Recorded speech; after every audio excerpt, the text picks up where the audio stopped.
Life Audio.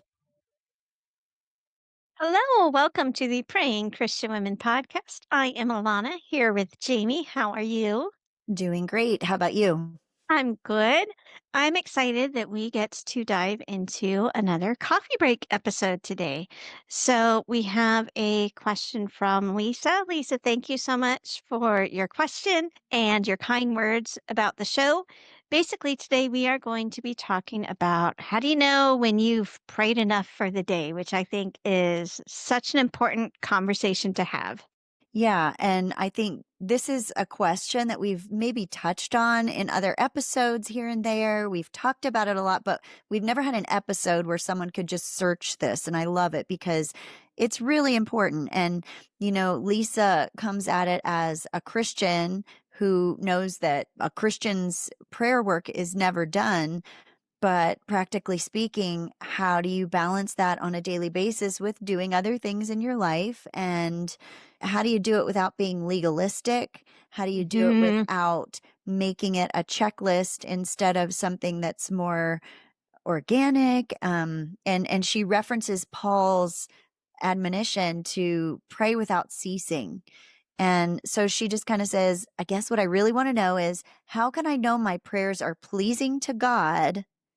And how do I know, like, when I'm finished Hmm. and kind of have permission to not be praying at that moment, Yeah. for a particular thing or for a number of things?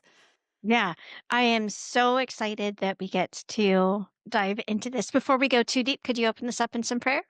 Yes. God, we just thank you for this opportunity to talk about prayer. And thank you for this question from Lisa that we just really, I'm so excited to devote a whole episode to. How do we know when we're done praying? We just pray, Father, for your wisdom. We pray that you would just allow us to speak clearly to what Lisa's asking, and that you would just help us to build each other up during this time of discussion, and that you would help all of us, each one of us, draw closer to you through this conversation. In Jesus' name, amen. So, I want to address something that Lisa said in her notes because I resonate so much with this. So, Lisa, you said that you read the Bible through in a year. You've done so since you were a teenager.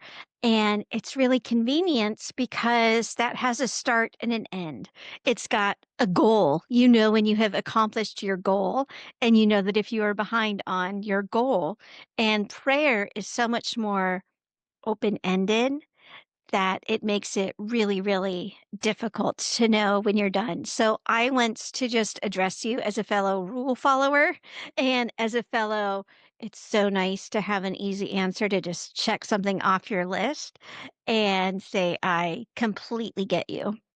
Yeah. And another thing that Lisa said that I really resonated with is she said, I love that this is a non-judgmental place for discussion, because I do think that sometimes when we get into questions like this of, "Oh, when are we done praying?" Because honestly, I have other things in my life. You can have people come back with, oh, you're supposed to always be praying. And if you're not always praying, then you're not a good little Christian. Mhm. But we all have the question, how do we compartmentalize? Do we compartmentalize? So anyway, I think there's just an open-ended, like, lots of different facets of this conversation to be had. So thank you for that, Lisa. Yeah, I want to start by addressing some of the guilt and the shame, especially the verse where Paul says, pray without ceasing. That was Mm. such a shame inducing verse for me for so many years because I could be like, well, for the last 5 minutes, I've been podcasting with Jamie. So, no, I haven't been thinking about prayer. I'm Well, not I've a been good thinking multi. about prayer, but I haven't been praying to God. So, yeah, it makes you feel like God's up there keeping track and getting mad at you. And I'm still shedding that picture, but when I voluntarily choose to shed the picture of the PE coach with a whistle that he's going to blow when you're in trouble and a clipboard to check off when you make a mistake, that brings a lot of freedom. Yeah. And I think to shift our definition of prayer, because the way I see it, I read this two different ways. I read it as, how do we know when to take a break from praying so that we can get stuff done or so that we can, basically kind of shift focus out of that? And then also, when we have someone in particular that we're praying with, how do I know when I'm finished praying for them? You could pray an infinite number of things for them. And I was even thinking about this recently when I was praying for my son. I mean, I know God hears you the first time and we're supposed to pray and petition, but how do I know Mm, really when enough is enough, when God is satisfied that the battle is sufficiently won by my, do you know? So I think that's absolutely. two different questions. But for the first one, I feel like I have had to shift my picture of what prayer looks like. And if I believe that worship is a form of prayer, like lifting my life up to God, then podcasting can be a prayer. If I invite him with me, if I picture God, kind of the Brother Lawrence practice of the presence of God, that he's with me. And my doing laundry can be prayer in a sense if I'm doing it for God's glory. Or if I just carry the consciousness of practicing the reminder that God is with us everywhere. Let's just bring him into everything we do, even if we're not forming words to talk to him. If Hmm. he's with us in our feelings, if he's with me in my joy, then he's celebrating. I'm lifting that joy up to him.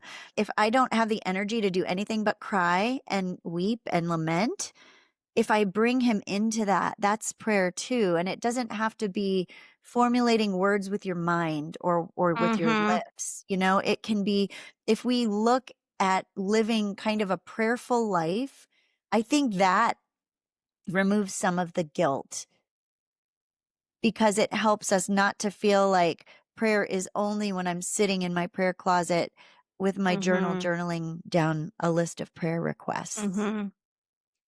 And then you could even go through, and I want to add to that and say that our brains aren't designed to focus on God's presence 24 hours a day. We need sleep. We need to focus on driving to get our kids to school.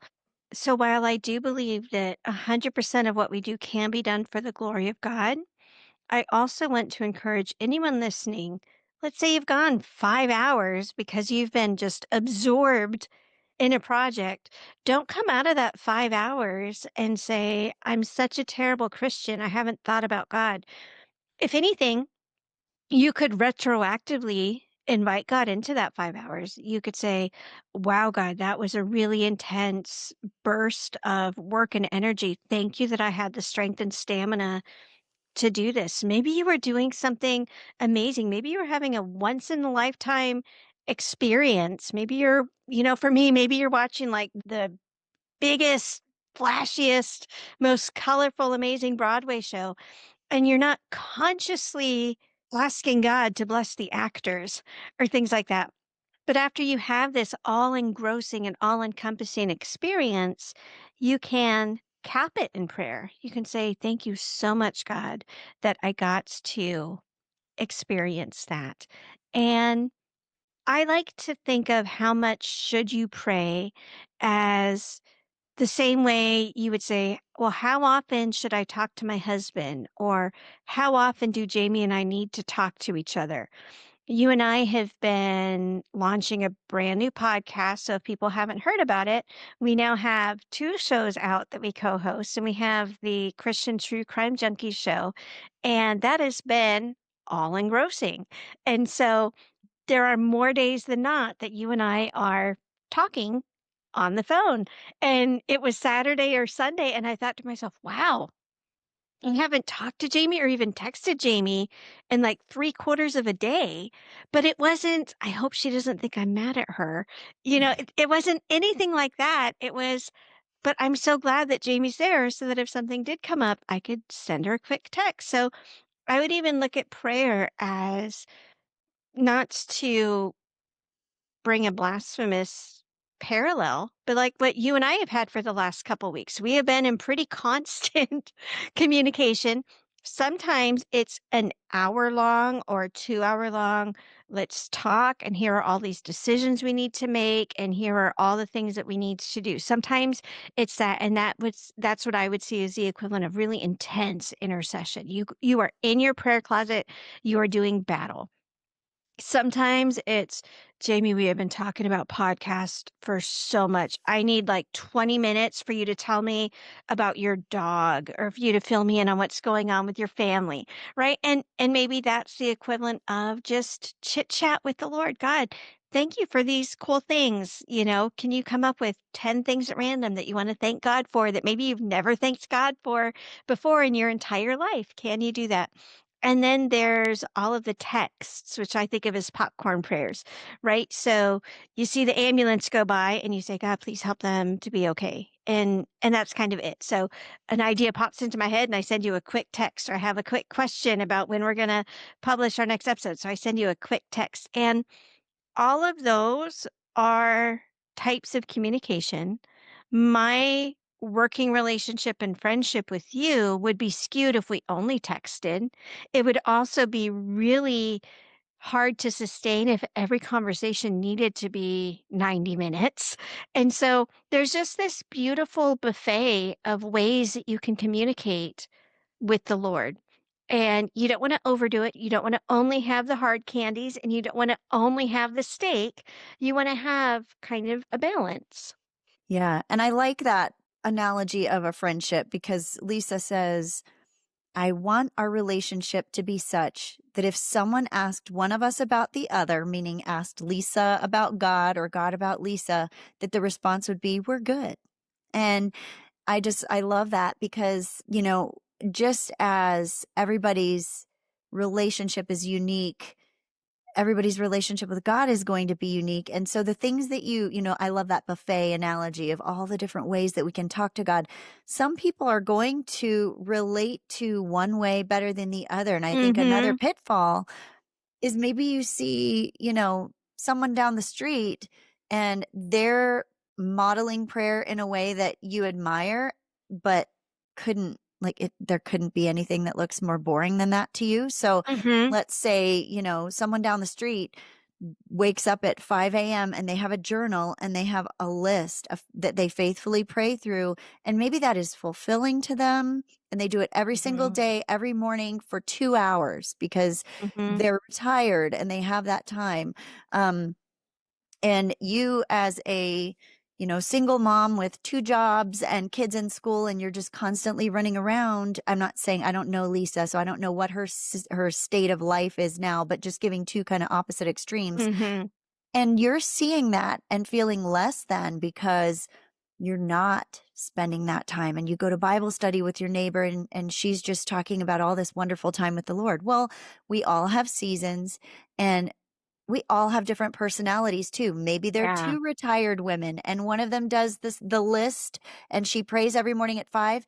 Maybe the second retired woman, maybe she loves hiking for an hour Mhm. each day Mhm. and just being in the presence of the Lord, and her joy and her thankfulness just resonates. Maybe she's not a words person and some Right. of her prayers are just spending time praising God through looking and appreciating what he's made. Like there's not one that's better than the other. And I do think that we should try to challenge ourselves, maybe to incorporate some different kinds of prayer into our lives just to see what sticks and how we feel the most connected to God. And, Mhm. I think we definitely would benefit from trying different things and incorporating more than one way. But the guilt is, I think, what I know. I'm not going to say I think the guilt itself is a lie from the enemy Mhm. because, Lisa describes this nagging sense that my prayers aren't good enough. And that is from the enemy because all Mhm. that does is put a wedge between you and God. Because anytime you feel like someone's mad at you, you're going to kind of, how do I even approach them? Right. And so, yeah, I would just say, grace is the word of the day, I think, for this. Grace and Mhm. flexibility and like embracing your individuality and your relationship with God. Absolutely. I also want everybody to picture every single woman listening right now. Just imagine we're all in the same room That'd and be we do a fun. Let's do that. wouldn't it? Show of hands. How many of us could talk to a girlfriend for over an hour on the phone? And the majority would raise their hands. You take that many men and ask them the exact same question, and you say, "How many of you in the last 5 years have had a 90-minute phone call with another man?" And it is not going to be anywhere near the same number of hands being raised. And so I think, again, that's a reason why we shouldn't be comparing our prayer relationship with somebody else's. Right? My husband isn't going to be talking. I mean, we're probably right now at this stage, you and I, Jamie, are probably putting in like 10 hours on the phone a week, in addition to, several hours on Zoom recording. And this is a season, right? Like we're busier with the launch, and so there's that side of it. We have seasons where we do spend more intense time with God, but that also doesn't mean that a year ago, when maybe we were meeting twice a month to record and catching up for a quick 20-minute chat before one of the recordings, that doesn't mean that that was lacking either. So some of it is also just your season of life. I love the comparison you made between somebody who's retired and a single mom working two jobs. Their prayer lives are going to look different, and God's not giving more favor to the woman who has more time, just like he's not giving more favor to the Pharisees who put more gold coins in the offertory compared to the widow who gave her very last penny. Yeah. I want to kind of shift over to the other example that I mentioned, which is how would you say that if you're praying for a particular person or an issue or something, how do you know when that prayer can be wrapped up? That's a hard one because it's going to be so personal for each person. I think Hmm. step one is to always recognize that sometimes prayer callings and prayer burdens will have an expiration date. Sometimes the gift of time gives us the answer to that. So if you are praying for someone with a terminal illness and then that person dies, that is a natural answer to the question of, should I still be praying for this person? Right. But in a lot of other cases, we don't have that. So let's give an example of, maybe you have a tremendous burden for a very specific political issue. And so it's not like you're going to wake up one day and that issue is going to be completely resolved. That's not really how politics works. And so it's sort of like, well, do I just have to keep on praying for this until I die? Sometimes the answer is yes. Sometimes the answer is you pray until God replaces that with a different prayer burden that you feel more drawn to. And sometimes I do feel like we outgrow and are graciously released from a prayer burden, even if it was never answered in the way that we wanted it to be. So I think as long as you're open to all of those things being on the table, then it's just a matter of allowing your spirits to be guided by the Lord. And so instead of feeling guilty, saying, wow, 2 years ago, I was praying for this issue so fervently, and now I barely even think about it. Don't necessarily go immediately to guilt and, oh, I've shirked on my prayer burden. Take that first to mean, oh, has that been replaced by something else? Or am I at a season now where God has lifted this burden from me? And that is okay too.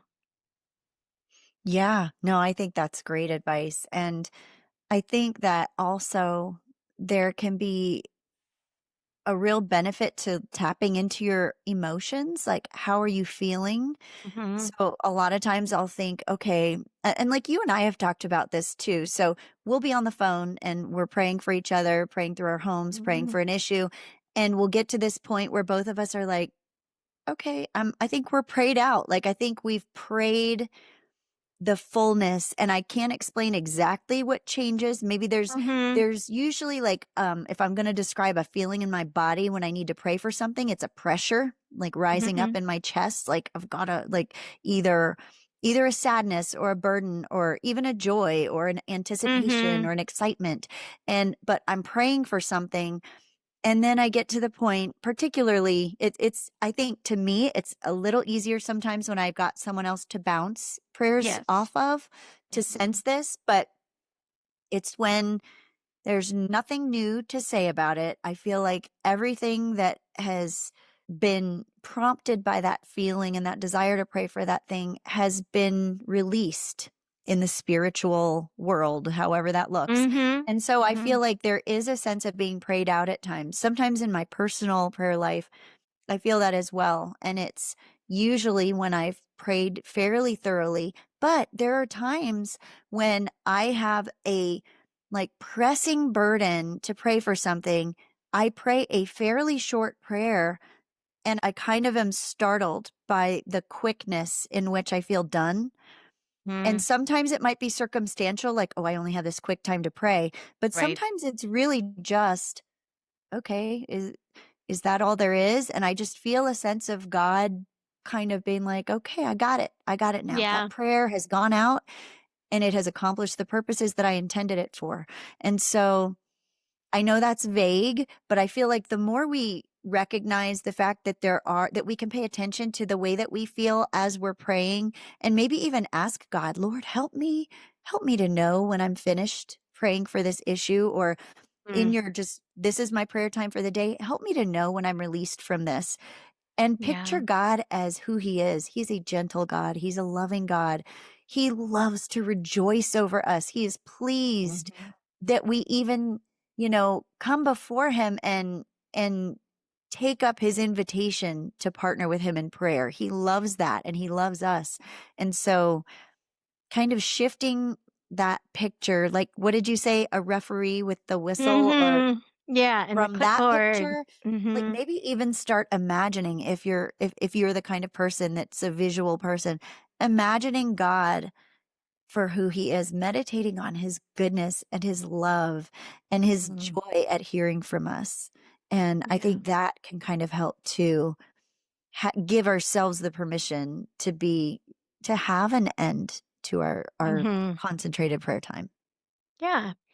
When you and I talk, it really is kind of clear. It never comes out of the blue when somebody wraps up the conversation. And I think we all kind of get how a conversation gets wrapped up, right? Imagine you've got friends over for dinner, and eventually, sometimes it's just based on what's on the clock. Maybe it's okay. Well, God, got to go to work. Glad we had this time together. Got to go put the kids to bed. Thanks for having me over for dinner. But other times, there's kind of a sense of, well, there's nowhere else that you're immediately needing to go, but you've said the things that you want to say. You've satiated yourself. It's kind of like knowing when you're full from eating. You just kind of know.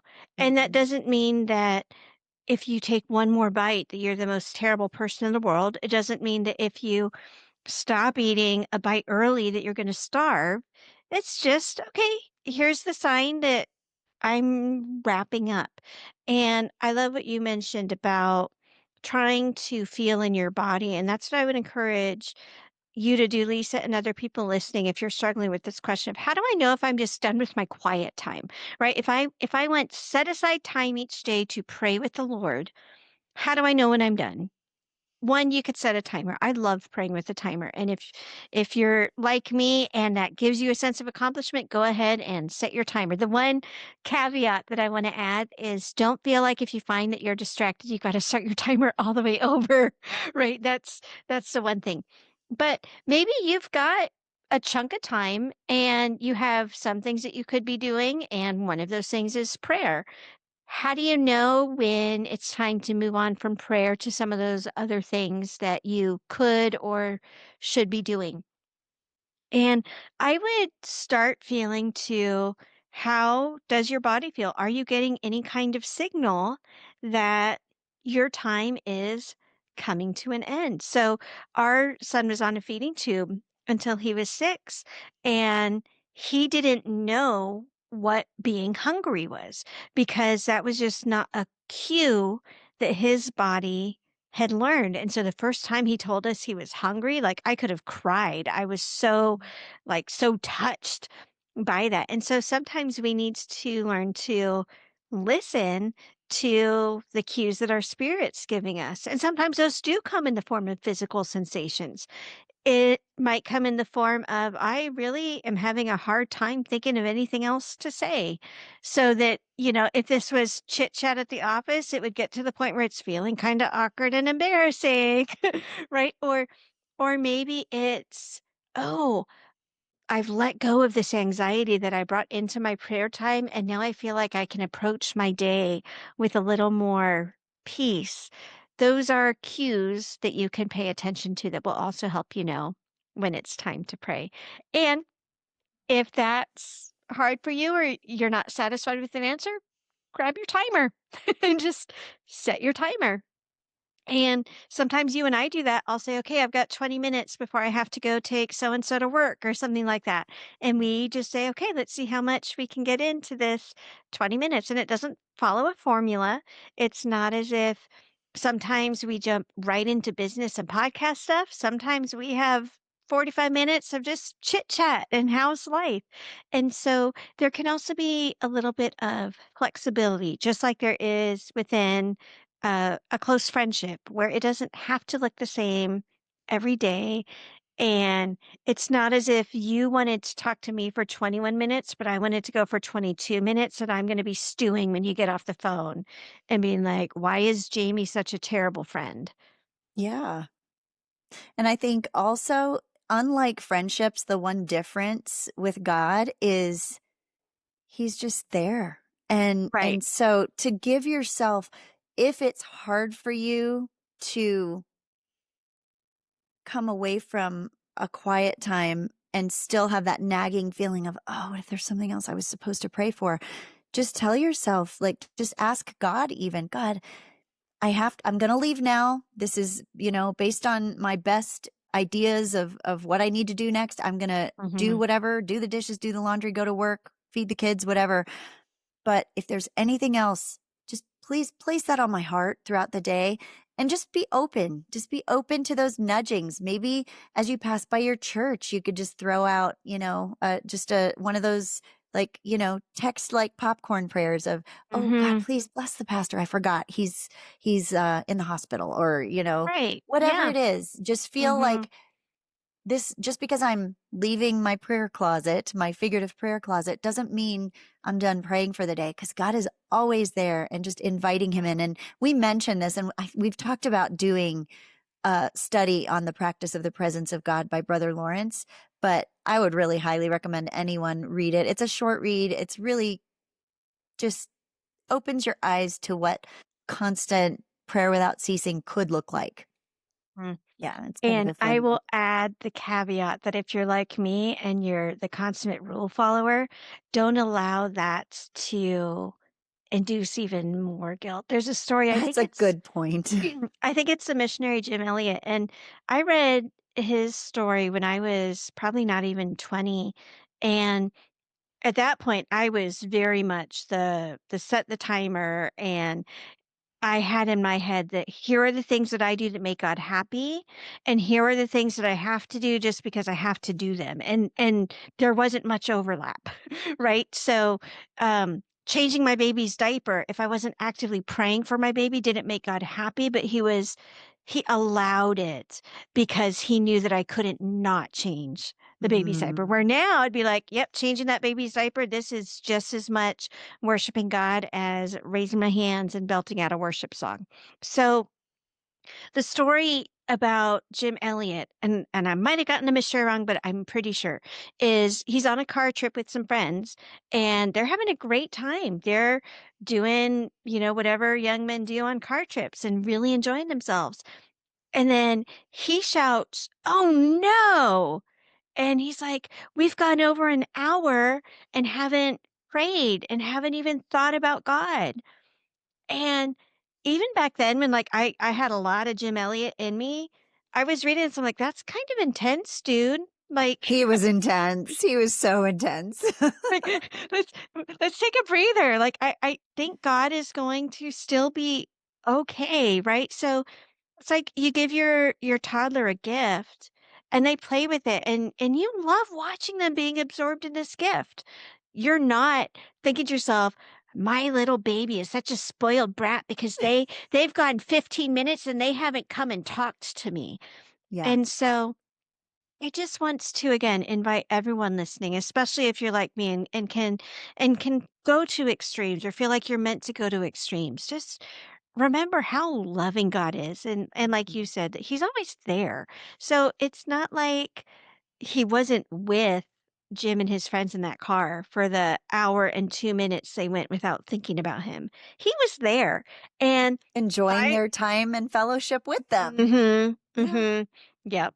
So I that's the other thing. Yeah, I think when we get to heaven, like when we see God face to face, when we meet Jesus, I feel like we will be shocked at how whimsical and joyful and how much Mhm. laughter there Yeah. is. I think we Mhm. have made God so serious in our minds and Yeah. made Jesus so stoically Mhm. pious in our minds Mhm. that it's difficult to picture. But there, God is the author of laughter. He's the author of Yeah. jokes. He's Mhm. the author of joy. And so that is as much a part of his enjoyment and who he is as it is for us, if not more so. Mhm. So Mhm. I Yeah. try to remind myself that sometimes that God is more playful than we give him credit for. Yeah. I want to end with a toothpaste analogy, which is going to sound like it comes out of nowhere. But I read this story once and how when toothpaste was invented, you could tell people all of the benefits of using it, but it just never, ever, ever caught on. And then they added a minty flavor to it. And basically overnight, at least in the version of the story that I read, it went from maybe like 2% of people who brush their teeth to 95% of people brush their teeth. And the idea was the minty taste gave you a feeling of both accomplishment and finality. You knew that your mouth was clean because you felt that mint. And so you associated that with, and now my mouth is clean. And so if you are coming out of a quiet time or coming out of a prayer time and just sort of struggling with like, did I do it right? Am I meant to be finished? I would ask God to show you a creative way to cap your time of prayer. It can be something as simple as you light a candle when you start and you blow it out when you're done as a sign to yourself, I have finished this time of prayer. Or maybe it's something really, really different. The other version I heard of how we all like to see the end to a story. That's why, as authors, everyone tells us never write a cliffhanger. Readers hate it because we want to have it closed. And that's kind of the heart that I hear behind some of Lisa's question. How do I know when I've closed my prayer? And so the same book that talked about the toothpaste talked about Febreze and how the people who were happiest using Febreze used it as a way to symbolize I have cleaned my room and I Febrezed it and now it's done. So it's not this question of, well, I cleaned my room, but maybe I could go back and do this, or maybe I should have done that, but there is both a physical reminder in the action of doing it and in kind of that smell you get that tells you, no, this is finished, right? So if you linger in your spirit after your quiet time and like you just feel that unsettled, I would ask God to help you come up with a creative way to Febreze your prayer time. That is so good. I'm going to start doing that. I love it. I'm going to do the candle one though. Oh, bummer, because I was going to say stay tuned and next week we'll announce like our new praying Christian women Febreze equivalent. That could be another one of our product launches. We've I talked know, about we've got all so these. We many. had some technological breakthroughs that we came up with on one Mhm. episode. Yeah, just Mhm. stay tuned. I will tell you one of the ones that I like to do. I like to do a few deep breaths where I will stand up tall and raise my hands over my head. If you know any of the yoga postures, I basically do like a few half sun salutations. So I don't do the entire like get into cobra and all of this, but basically like you raise your hands over your head, you bend down and touch toes, you stretch your back, you come back up. I do that a few times, not every time, but it is a nice way to close a time of prayer because it can put a cap on what you've just done. And it's just a symbol to you and the Lord. Okay, we're finished here, but it's not like we're never going to talk to you again. Anything else you wanted to add? No, that was great. I loved this conversation. Lisa, thank you for writing in and asking this question because I think it's one that a lot of people, including us, have had questions about, and it's great. Absolutely. And if you want to submit questions or other topics that you would love for us to cover on our coffee break episodes, you could submit those at prayingchristianwomen.com/questions. And we don't have a formal blessing or benediction, so I just want to end by wishing everyone focused prayer time, joy in your prayer time, and also a daily sense of completion that you are prayed out. It is a beautiful feeling to feel prayed out, and that doesn't mean you're never going to pray again, and it doesn't mean that God's not right there, but it is a nice feeling of accomplishment and finality. And so I also pray that we all get to experience that sense of feeling fully satiated in our prayer lives today. And we'll talk to y'all next time.